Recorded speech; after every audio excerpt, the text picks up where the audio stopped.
But to wage that fight on behalf of American families, I need you to still have some fight in you, too.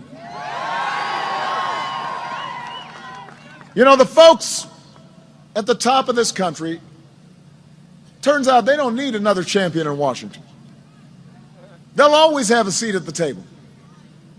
They'll always have access and influence. The people who need a champion are the Americans whose letters I read late at night after a long day in the office. The men and women I meet on the campaign trail every day. The laid-off furniture worker who's retraining at the age of 55 for a new career at a community college, she needs a champion. The restaurant owner who needs a loan to expand.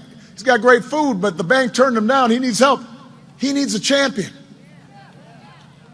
The cooks and the waiters and cleaning staff working overtime in a hotel in Des Moines or Vegas, saving up to buy a first home or send their kid to college, they need a champion. The auto worker who was laid off thought the plant would never reopen and is now back on the job, filled with pride and dignity, building a great car, building America. He needs a champion.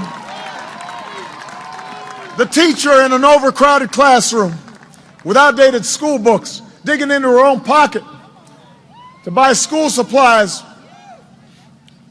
not always feeling like she's got the support she needs, but showing up every day because she knows that this might be the day that she's got a breakthrough and she makes a difference in one child's life. She needs a champion.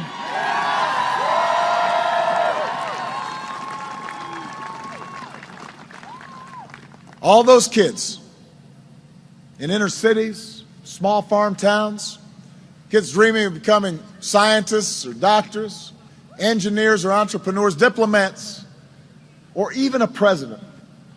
They need a champion in Washington because the future will never have as many lobbyists as the status quo. Children don't have lobbyists the way oil companies or banks do, but it's the dreams of those children that will be our saving grace. That's what we fight for. That's why I need you, Iowa, to make sure their voices are heard, to make sure your voices are heard. And that's why we've come too far to turn back now. We've come too far to let our hearts grow faint.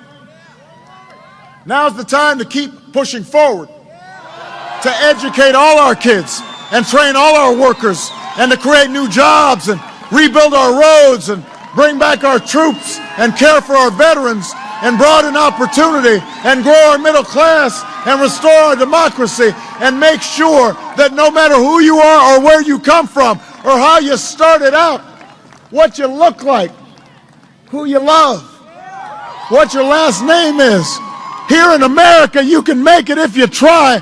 That's what we're fighting for.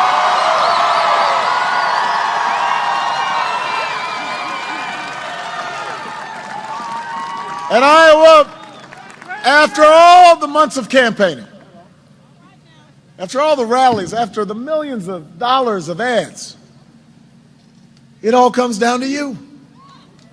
It's out of my hands now. It's in yours.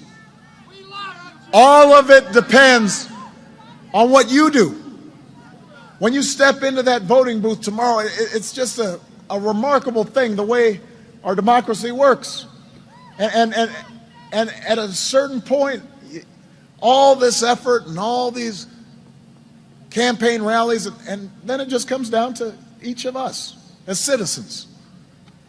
All of it depends on you bringing your friend or your neighbor, your coworker, your mom, your dad, your wife, your husband to the polls.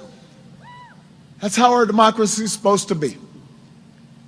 The single most powerful force in our democracy is you. Moving this country forward begins with you.